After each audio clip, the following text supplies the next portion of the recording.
अज़ुबिल्लाहिमिनश्शैतानिर्रजीम बिस्मिल्लाहिर्रहमानिर्रहीम अल्लाहुम्मा कुल्ली वलीकल हुज्जत इब्निल हसन सलवातुका अलैहि वला आबाइही फ़ी हाज़िहि स्साअ व फ़ी कुल्ली साअ वलिय्यन व हाफ़िज़न व क़ाइदन व नासिरन व दलीलन व आइनन व हत्ता तुस्किनहु अर्ज़का तौअन व तुमत्तिअहु फ़ीहा तवीला। अस्सलाम वालेकुम सामाईन, हमारे चैनल ज़िक्र उला में खुशामदीद। मैं आज आपके सामने इल्लामा लाजपाल हुसैन की तसनीफ़ आफ़ताब अदालत से इक़्तिबास पेश कर रही हूँ, जिसका बुनियादी मकसद आपकी खिदमत में ऐसा इल्म पेश करना है जिससे लोगों में ऐसा शऊर बेदार हो कि जिससे शयातीन की चालों, हरबों और गुमराहकुन ख़यालात से बचा जाए। अगर आप इस किताब का मुकम्मल मुताला करना चाहते हैं तो इस किताब की PDF को हमारी वेबसाइट www.idarakhatamulauliya.com.pk से फ्री डाउनलोड कर सकते हैं। वक्त ज़हूर इमाम के शानों के माबैन कौन सी आयत लिखी होती है? कायनात पर किसका तसर्रुफ होता है? अल्लाह ने अनवार मासूमीन को क्यों खल्क किया? कलमातुल्लाह कौन होता है? सूरह अनाम आयत 115 में इरशाद बारी ताला है, आपके रब का कलमा सच और अदल से कामिल हुआ, उसके कलाम का कोई बदलने बनाने वाला नहीं और वो खूब सुनने वाला, खूब जानने वाला है। इमाम जाफर सादिक अलैहिस्सलाम से मनकूल है, इमाम माँ के शिकम में लोगों की बातें सुनता है और जिस वक़्त ज़हूर होता है उसके दोनों शानों के माबैन ये लिखा होता है कि आपके रब का कलमा सच और अदल से कामिल हुआ, उसके कलाम का कोई बदलने बनाने वाला नहीं और वो खूब सुनने वाला और खूब जानने वाला है।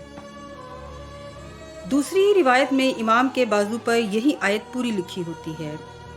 अल्लाह ताला नूर का एक सतून कायम कर देता है जिसके ज़रिए वो अपनी राया के आमाल को देखता रहता है। सही मुस्लिम में जाबिर बिन अब्दुल्ला अंसारी बयान करते हैं कि मैंने रसूल पाक को फरमाते सुना, मेरी उम्मत का एक गिरोह इजहार हक के लिए क़यामत तक जंग करता रहेगा। बस ईसा तशरीफ़ लाएंगे, उनका हाकिम ईसा से कहेगा आइए हमें नमाज पढ़ाइए, और कहेंगे तुम में से बास पर बास उम्मत की अता करदा बुजुर्गी के सबब हाकिम हैं। इस हदीस मुबारक में रसूल करीम ने एक ऐसे गिरोह की बात की जो इजहार हक के लिए क़यामत तक जंग करता रहेगा।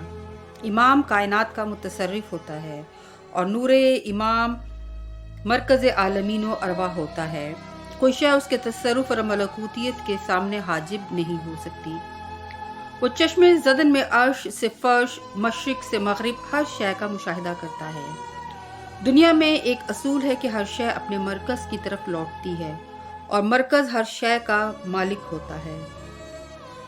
मालिक की चाहत है कि वो दुनिया में अपने तसर्रुफ, मलकूतियत और अपने निज़ाम हदायत को राइज करे ताकि उसकी पहचान का मकसद कामिल हो, जबकि वो ख़ुद कहता है कि मैंने चाहा कि मैं पहचाना जाऊं और मैंने अपनी पहचान के लिए इन अनवार को खल्क फरमाया। यही मेरा कलमा और आयात हैं और अकल भी यही शहादत देती है कि जब तक ज़माना मौजूद है हुज्जतुल्लाह जो कलमतुल्लाह है उसका वजूद लाजमी है, क्योंकि अल्लाह अपने कमालात का इजहार उसके ज़रिए करता है। वो कलमतुल्लाह हर ज़माने का इमाम होता है।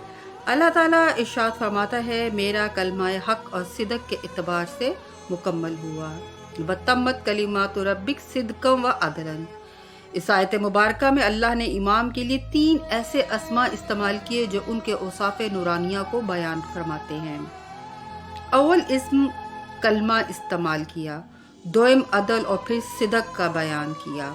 यानी मालूम हुआ कि अल्लाह जब किसी बात के बारे में हतमन ये फरमा दे कि ये बात होगी या हो चुकी तो फिर उससे मुराद अल्लाह का इल्म अज़लियो अबदी है कि जिसमें अज़ल से अब तक का इल्म मौजूद है और उसके इल्म में ये बात मौजूद है जो वक़ूई एतबार से आखिरी ज़माने में वाक़या होगी कि जिसका जिक्र इस आयत में फरमाया गया है।